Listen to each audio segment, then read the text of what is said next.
Hello friends, Lakshmi's kitchen में तमारुं स्वागत है। आज આપણે બનાવીશું સિંગ પાક।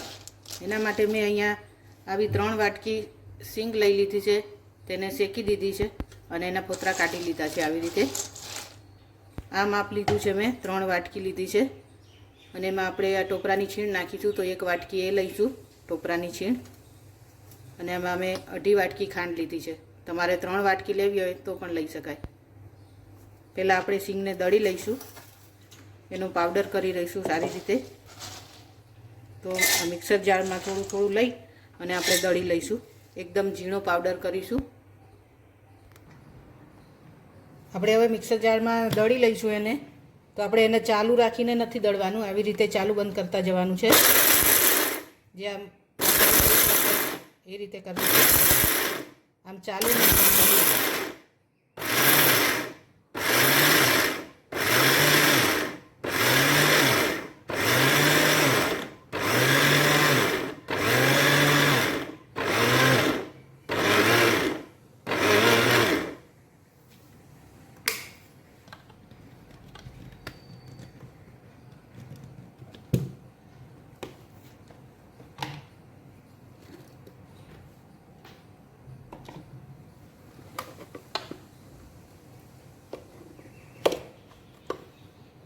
ઢળાઈ ગયું છે, જુઓ। આપણે એકદમ આવો ઝીણો લોટ કરી દઈશું।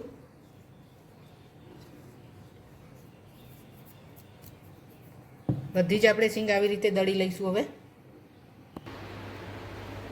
તો ફ્રેન્ડ્સ, આપણા સિંગદાણાનો પાવડર કરી લીધો છે મેં હવે, એકદમ ઝીણો પાવડર કરવાનો આપણે આવો। 3 વાટકી સિંગદાણા હતા તો લગભગ 6 વાટકી જેટલો પાવડર બની ગયો છે, 6 કે 5.5 જેટલો પાવડર બન્યો છે આવો। હવે આપણે એને બનાવી લઈશું। તો આ જે ખાંડ લીધી હતી તે આપણે લઈ લઈશું પહેલાં કઢાઈમાં। કઢાઈ મૂકી દીધી છે મેં અહીંયા।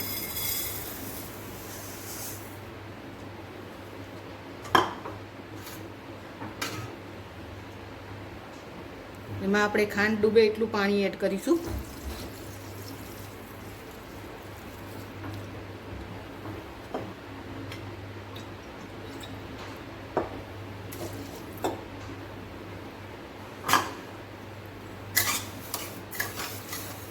આપણે ખાંડની એક તારની ચાસણી બનાવવાની છે।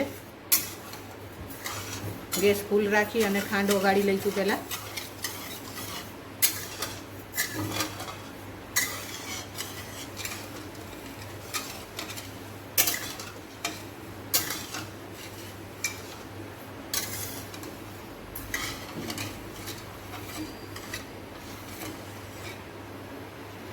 ખાંડ આપણી ઓગળી ગઈ છે। હવે જો બધી ખાંડ ઓગળી ગઈ છે।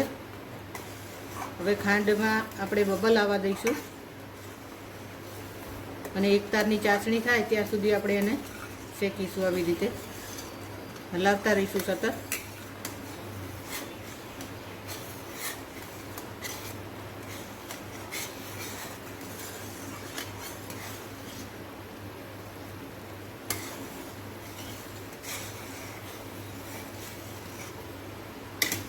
ખાંડ આપણી ઉકળી ગઈ છે, હવે આવું થવા દેવાનું, જોઈ શકો છો।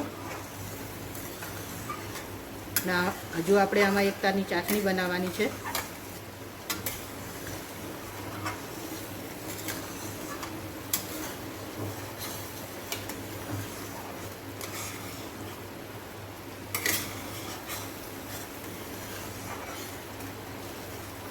એક તારની ચાસણી થતાં બહુ વાર નહીં લાગે। તાવેથામાં લઈ અને આવી રીતે થોડુંક ઠંડુ કરી લેવાનું, પછી ટ્રાય કરવાનું। આવી રીતે હજુ નથી થતી, એક તારની ચાસણી હજુ આપણે નથી થઈ, હજુ થોડુંક શેકી લઈશું આપણે એને।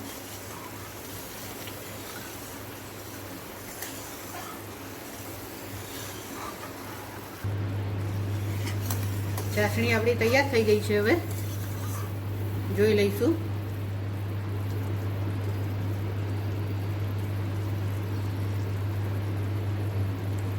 જો ફ્રેન્ડ્સ,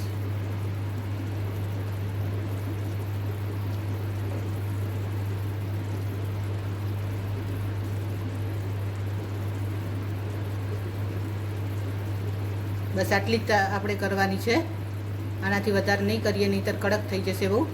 ગેસ એકદમ ધીમો કરી દઈશું હવે.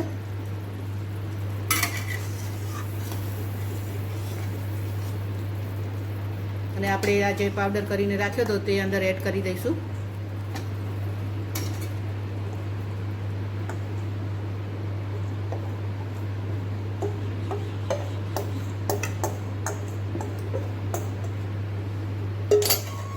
લાવી લઈશું બરાબર, બધું મિક્સ કરી દઈશું.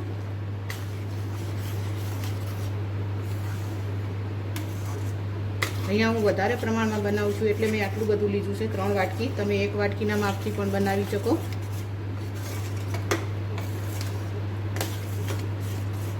ગેસ એકદમ ધીમો રાખીશું અહીંયા આપણે.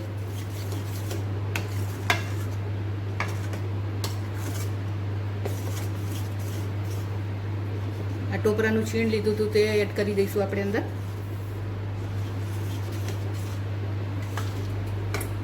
બરાબર મિક્સ કરી લઈશું બધું.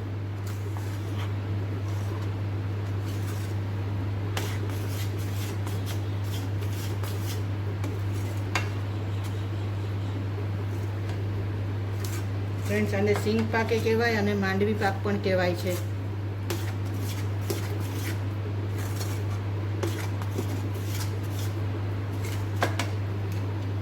એકદમ સરસ પોચો પોચો બને છે અને ટોપરાની છીણ નાખી હોય એટલે તો બહુ જ મસ્ત બને છે.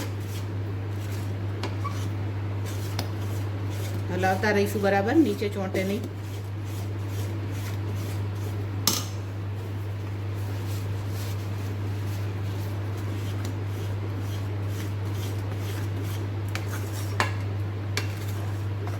થોડુંક ઘટ થઈ જાય ત્યાં સુધી આપણે શેકીશું એને.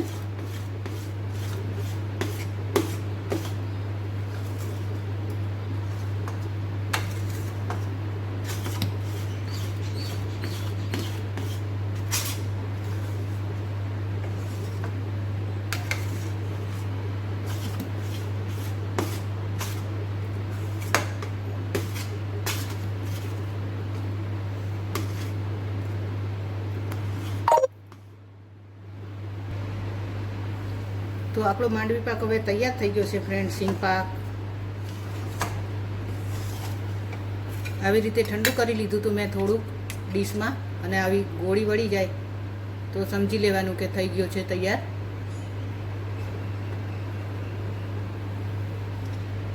હવે આપણે જે થાળીમાં ઠારવો હોય એ થાળીને પહેલાંથી ઘી લગાડી અને મૂકી દેવાની. ગેસ બંધ કરી દઈશું હવે.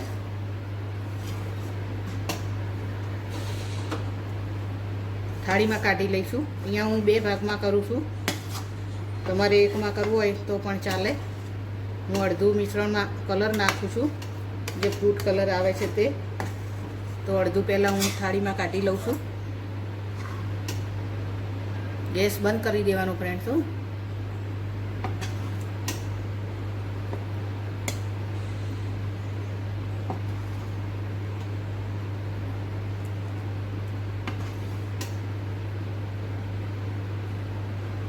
અત્યારે એકદમ ઢીલું લાગે છે પણ જ્યારે ઠંડુ થશે ત્યારે એકદમ થઈ જશે સરસ.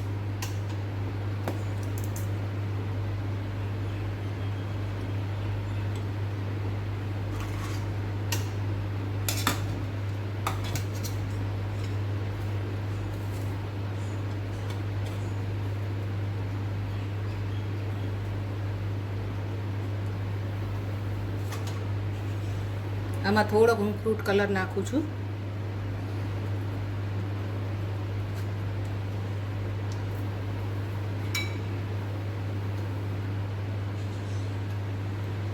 ચપટી જ.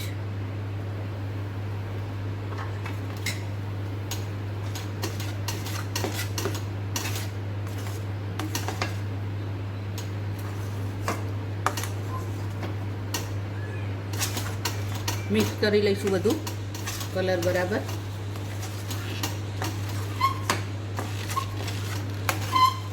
તમે ઉપવાસમાં ફ્રૂટ કલર ના ખાતા હોય તો તમારે નહીં નાખવાનો.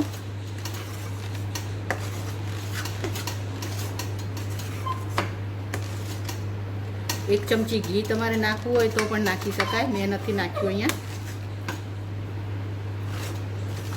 આ આમ તો ઘીની જરૂર પડતી નથી, પણ તમારે નાખવું હોય તો નાખી શકાય. આપણે આ જે થાળીમાં પહેલું ઉઠાડ્યું હતું તેમાં જ આપણે આ બીજું મિશ્રણ પણ લઈ લઈશું ઉપર કલરવાળું.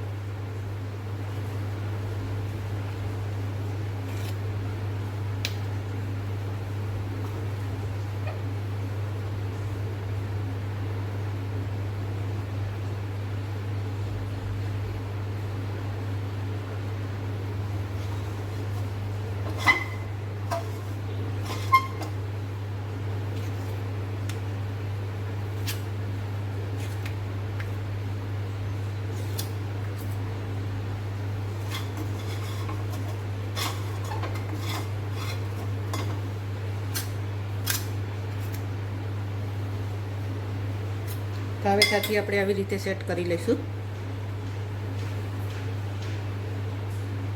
નીચેનું મિશ્રણ પણ આપણું ગરમ જ છે, તો ધીરે ધીરે કરીશું.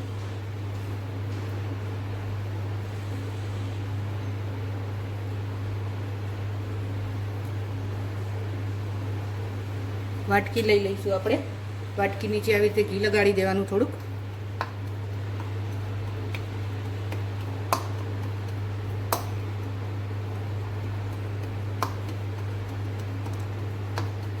મેં અહીંયા થોડીક નાની થાળી લીધી છે, તમારે થોડીક મોટી થાળી લઈ લેવાની, જેથી કરીને આ ડબલ લેયર સરસ આવે.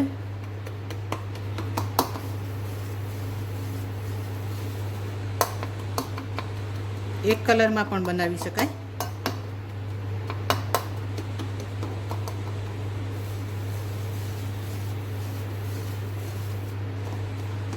ઠંડુ થવા દઈશું આપણે, અને હવે એકદમ ઠંડુ થઈ જાય પછી જ આપણે કાપા કરવાના છે, પહેલાં કાપા નહીં કરીએ.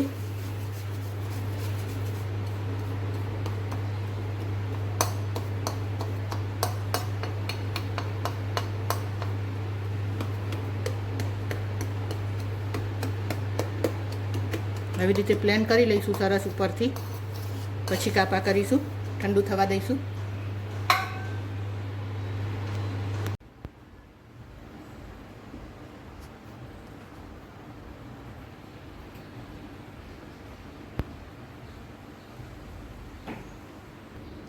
તો ફ્રેન્ડ્સ, તૈયાર છે આપણો સિંગ પાક. જો ફ્રેન્ડ્સ, કેવો મસ્ત બન્યો છે ડબલ કલરમાં. જો હું તોડીને બતાવું. તો ફ્રેન્ડ્સ, સારો લાગ્યો હોય તો તમે પણ ટ્રાય કરજો આવી રીતે. તમે આવો કલર ના ખાતા હોય તો ગ્રીન કલર એડ નહીં કરવાનો, તમારે સિંગલ જ બનાવવાનું. પણ મારી સ્ટાઇલથી ટ્રાય જરૂરથી કરજો. જો તમને મારો આ વિડીયો સારો લાગ્યો હોય તો મારી ચેનલને લાઈક કરજો, શેર કરજો અને સબસ્ક્રાઈબ કરી દેજો. એન્જોય.